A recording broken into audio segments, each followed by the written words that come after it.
Hi, I'm Jody Lane with Accelerated Medical Practices, and we host a monthly mastermind just for hormone clinic owners and providers. And it's designed to help you solve the real world challenges you face in your clinic every day. Each session starts with a short teaching topic, just like the one you're about to watch, led by the AMP team. Then we dive into live problem solving with the group. And whether you share, contribute, or just listen, you're going to walk away with something useful to improve or streamline your practice. It's low cost, it's no commitment, and you get the replay if you miss it. And because I really want you to check it out, I'm going to give you your first month absolutely free.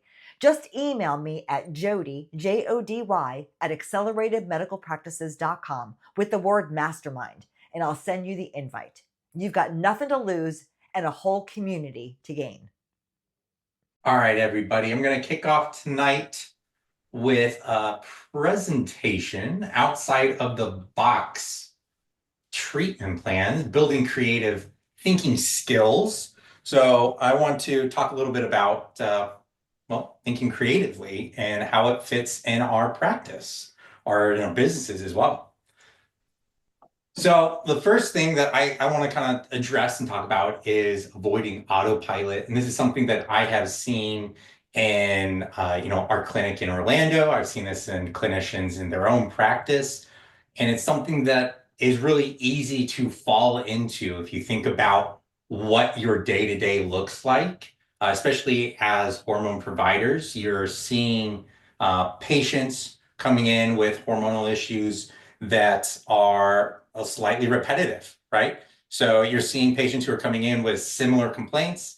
You're prescribing similar hormones, medications, and your treatment plans are often quite similar to one another. And so one thing that I notice is that when somebody has habit and efficiency, it pushes us towards familiar solutions. And so the efficiency part is also something that I think everybody is always trying to eke out more time in their day. So over and over, you're seeing patients who have similar problems, and you're trying to do more with your day than you can really fit in there. And it just drives you towards this autopilot. And recognizing that is okay, but also understanding that if this is the natural tendency to move into this autopilot, that we have to actively work against that mode to move towards being more creative with our solutions and our thinking. And the reason why this is important is creative problem-solving skills will improve your patient outcomes, and it will improve your bottom line for your business. If we get stuck in autopilot, it's very easy to miss something that a patient says that might lend towards a new service, a new product, supplement, prescription, or something that you could offer to that patient that would be of benefit both to their outcome and then also potentially revenue for your clinic. And so number one, when we're thinking about our creative thinking skills, is recognize that our natural tendency is going to be to move into autopilot and that we need to work against it. Now, another thing about creative thinking or creative thinking skills is creativity isn't just for artists. And this is something that I found difficult for myself to really grasp. For the longest time, I thought of myself as not being very creative because I can't draw. Stick figures are the capacity that I have for art. I really never grew up, I wasn't a doodler or anything like that. And so I always thought of myself as being uncreative or not creative.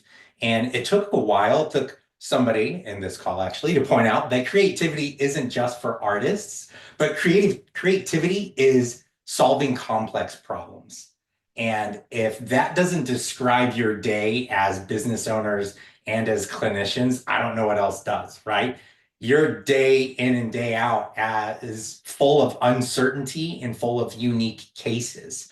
And working on our creative skills will improve our ability to work through and solve these problems that you are inundated and with every single day. You know, helping out your patients that come in, although they might mostly talk about the same thing, there's also that one patient that brings up this off the wall symptom, and you have to sit there and be puzzled for a minute while you try to solve this issue that they bring up, and it's up to you to find a solution for them. So when we are looking at the best providers, something I've noticed is that the best clinicians aren't necessarily the ones that have the most knowledge, but it's the ones that have knowledge and then they are adaptable and innovative. And that all goes towards that creative thinking. But there's a kind of a good thing that I look at this is that creativity is a muscle. And the reason why I think that's a good thing is that creativity must be exercised. It weakens if you don't use it, and it strengthens when you practice it. So for somebody like myself, I don't think I'm very creative naturally. That means that I can become better at working my creativity muscle. I can become more creative because it is a skill that can be exercised. And so that it tells us that it is something that we can practice. And you don't necessarily need to practice every single day, but it is a skill that we can practice to get better at and implement this in a variety of different ways with our patients and with the problems that pop up in our businesses on a day-to-day. You want to regularly challenge yourself with new ideas to enhance your complex decision making. And the best way to build creativity is through intentional effort over time.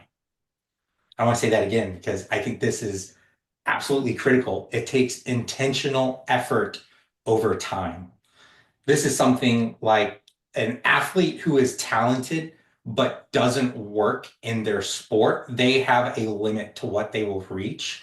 And it's the same thing, creativity. If you're naturally creative, but you don't really practice on expanding your creativity or your ability to be creative, without the intentional effort and consistency, you're going to limit yourself. So for those of us that are down here with not too much talent, we can improve our creativity through intentional effort over time. And again, this is just crucial because it tells us that even if you aren't the most creative today, that doesn't mean that in a year you won't be more creative and find more solutions to the same problems just by simply working on building your skills of being creative. Now, with that said, I want to do something a little different that we don't typically do. And that is kind of an engagement here, an exercise. Oh, we got another person joining us. And so I want to invite everybody to do a little exercise here with me. And it's very simple. It does take a piece of paper and a pen. So those who aren't driving right now, if you can, if you have a piece of paper and a pen, please pull it out. And we're going to do something called the brick exercise. If anybody has read this book, this is a book by Alex Hormone. It's a phenomenal book. He's like a marketing and business wizard. And in there, he has this exercise. So if you've read the book, this might be familiar. If you haven't, this is an awesome exercise to, one, it can help just kind of, like an exercise, work that creativity muscle. But two, it can also help prime the brain to get into this creative mode.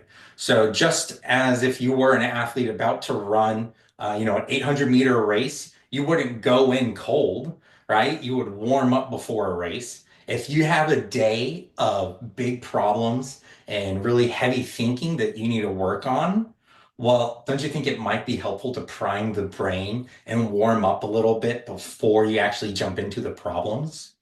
That's where I see this kind of coming into play. Really excellent tool to do that. So the way it works is I'm going to set a timer for 120 seconds, and I want you to think of a brick. And all you're going to do is just write down as many different uses for that brick as possible. Pretty simple. Is this something that we're able to do? Can we get, I know everybody, can I get a yes or a hand up there? Yes. Yeah? All right, cool. So I'm going to set a timer for 120 seconds. I'm going to have everybody who is able to safely go ahead and write down as many uses as you can think of for the brick. And I'm going to go ahead and go. So 2 minutes starting now.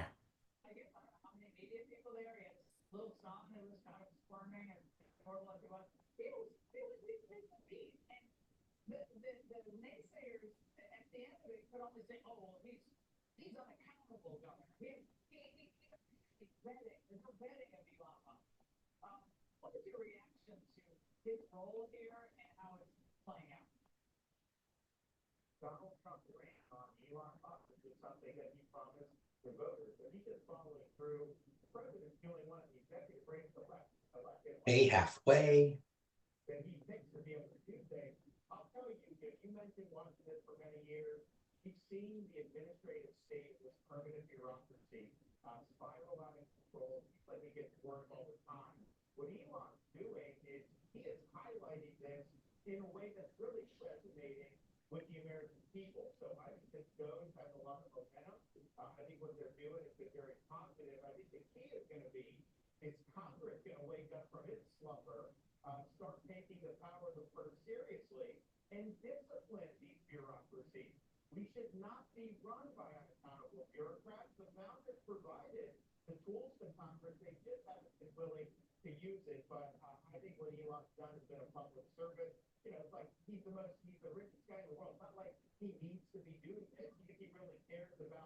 Okay, that's our 2 minutes. How do we do? Can I maybe get a few volunteers to maybe give me like their top 2, top 3 most creative uses of brick? Yeah, Jody, what was like your Most creative, could iron my clothes. Can I put a bunch of them down on my clothes? It's a gift for an enemy, someone I don't like very much. I give them as a gift. Um, hold up against Mother Nature.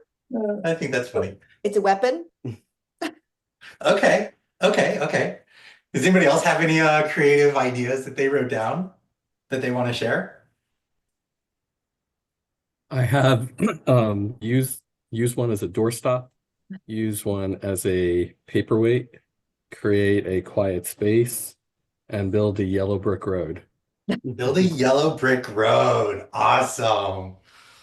I love it. I love it. Okay, cool. So let me ask you, when I said think of a brick, did you have just one specific brick in mind?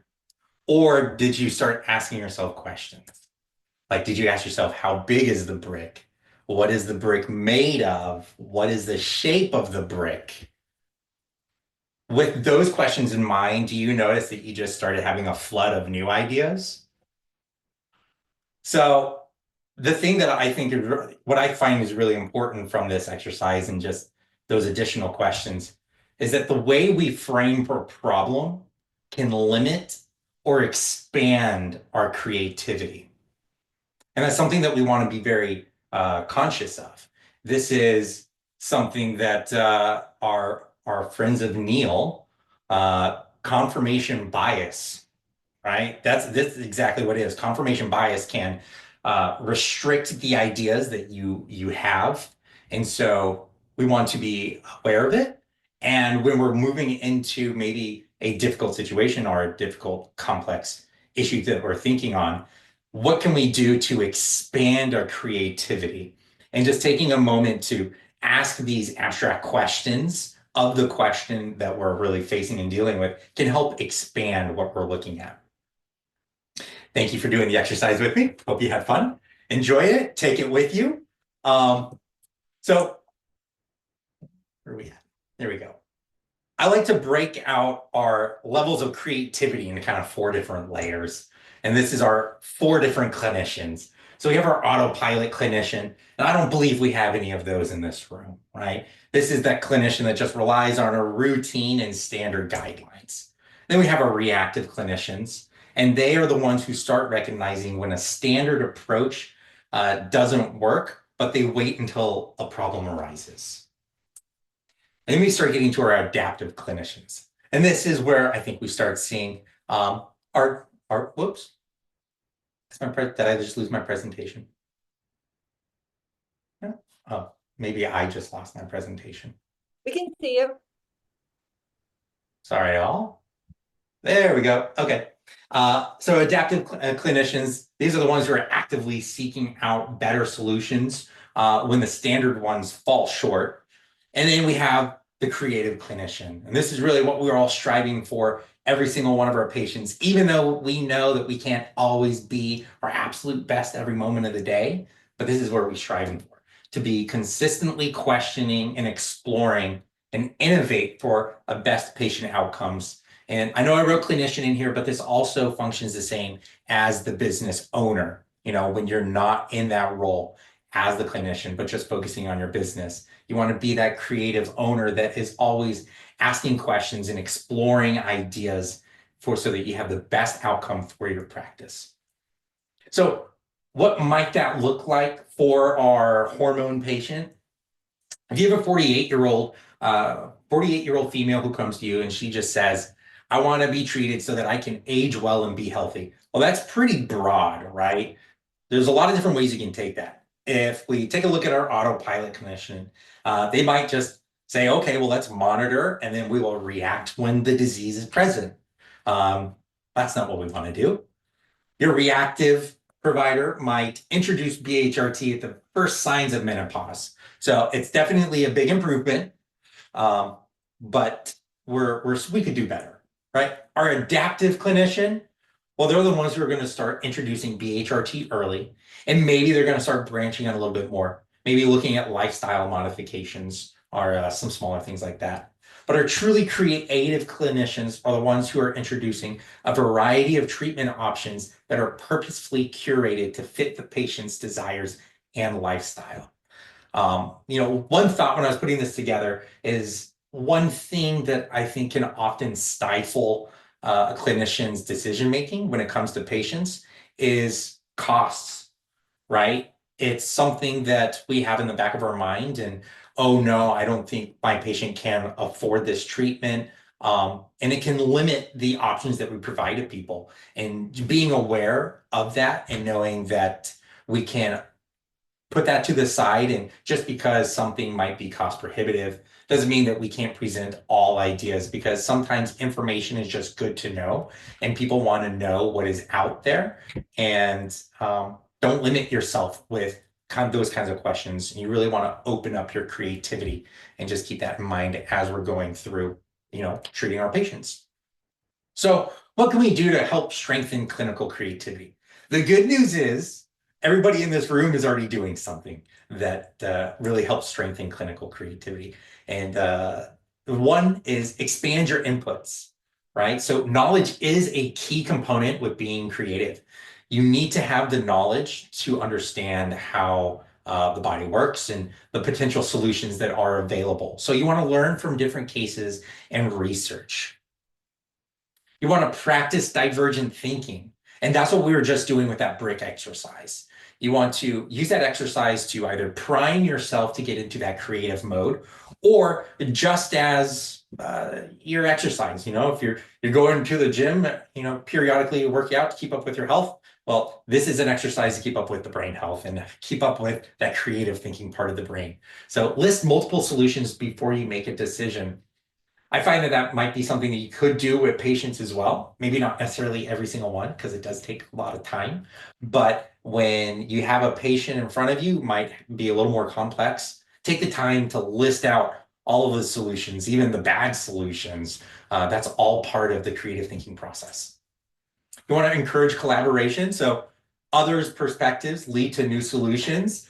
Good job on being on tonight's mastermind. That's exactly what you're doing here tonight. So kudos, pat yourself on the back for doing that one already. And then you want to reflect on past cases. You always want to look at what worked and what could have been done differently. Learn from yourself is one of the best tools that you have to improve. So my key takeaways that I have from today's little presentation is, number one, creative thinking is a skill. It requires practice, but remember that means that if you don't find yourself particularly good at it, you can improve, and you just have to work at it. Two, the way that we frame our problems determines the solutions that we can find.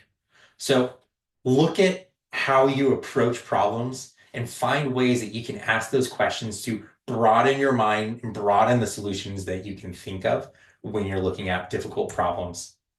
And remember that creative thinking leads to better patient and better business outcomes. This is absolutely something that we want to take a look at and practice from time to time and really stretch our creativity skills.